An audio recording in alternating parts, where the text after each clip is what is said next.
Go ahead, talk to me. So it's asking for the slope of the one in tangent. So you have to find the derivative of that. Okay. So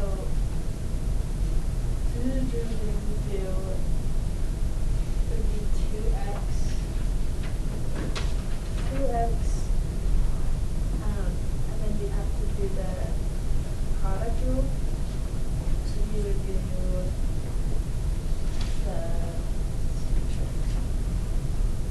the y times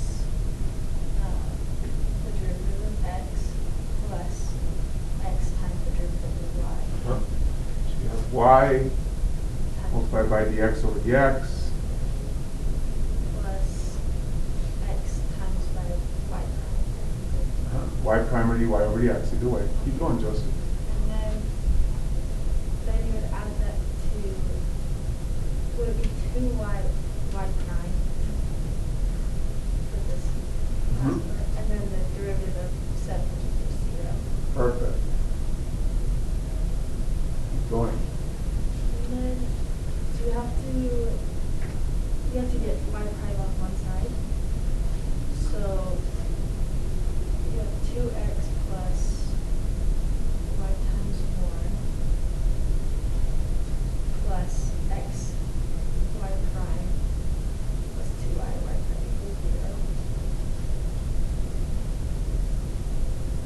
And then this is the part I kind of get confused, but would you subtract the 2x and the y to the other side?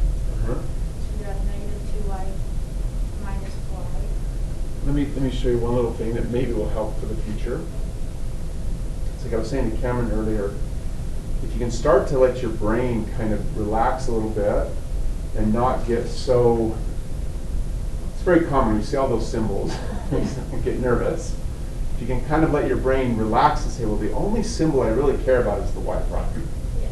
So all the rest of it's just junk. Like literally, if you have this equation, I'm trying to show something that might help. If it doesn't help, you just tell me it doesn't help and I'll shut up. Okay. So, shut up being kind of a rude term, sorry. Really, you have something kind of like this.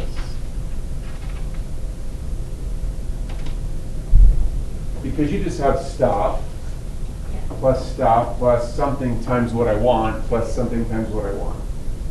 Does this equation intimidate you? No. So that was my point. Yeah. Is really when you see this, you should simply see something like that in your head. That's no big deal. So you would subtract it from the other side, and then so you have negative 2x minus 1. Keep going. And then would you take out the y prime from both of those? And then so you have y prime times by x plus 2y Equal. equals negative 2x minus y. Perfect. And then you divide, so then you have negative 2x minus y over x plus 2y equals. Okay, and then you plug in the points. Right, because let's practice the slogan. What's the purpose of this equation? Plug in x to find the slope. Or? Or the slope to find x. Good. And the only thing that makes this a tiny bit more complicated is there's a third symbol. There's a y. So the way you'll usually use this is you'll either plug in an x and a y, find the slope at that xy, or maybe they'll tell you the slope and an x. You'll have to go find the y that goes with it, but they go together. So, does that make sense? Yeah, that's all.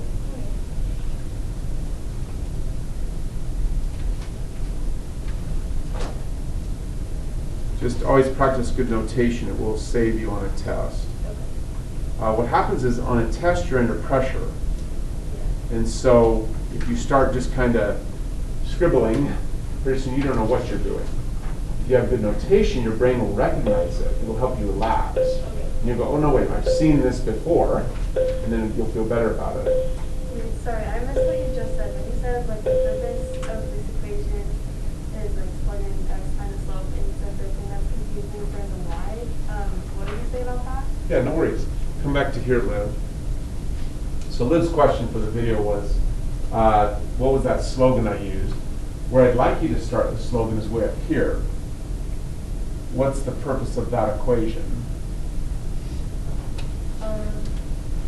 To find any x, y coordinate on the graph of that. Perfect, yeah. That equation, think of it this way. Again, if this doesn't really help, you just tell me, find some other way to help. So, I see that equation, I want you to see this. A list of x, y pairs. How long is the list? Like, how many x, y pairs are there in this list? Infinite number. Okay, kind of hard to write down an infinite number of x, y pairs.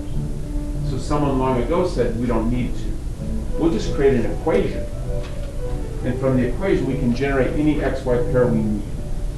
Because there's no way to write them all down. So the equation is it's like almost like miraculous in a way.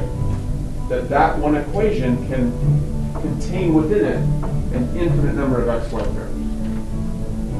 I can never remember if we're 115 or 130. I never can either. I think we're back to 130. Okay. So- 1:30 then. I'll be back. You're good. Does that make sense? Yeah. Okay. So we use that equation to find the x, y pairs. When you take the derivative of that, the meaning of x and y does not change. So the x and y in this equation simply represent one of the x, y pairs. The x and y in this equation still represents one of these x, y pairs. But when we find the derivative, we introduce a new symbol, y prime. So I can use this equation to find any of the whatever x, y pair I want. Now I have this one, I can use that same x and y to go find the slope at that point. So the slogan was, I'm going to use this equation two ways throughout the year. I'm either going to plug in an x and a y and find a slope, or I'm going to know the slope I want, and maybe I'll know the x at that slope, but I won't know the y. So I can still use this equation to go find the y that goes with it. Because what I was saying to Josie is they all go together. Like there's an x of 2, and the only reason why this is 1 is because that's the only y that I can plug into here to make it work. Like if I plug a 2 into this equation, the only y that will make that equation true is y equal 1. Does that make sense? Yeah. And if I plug the 2 and the 1 into this equation, like I'm kind of working out here,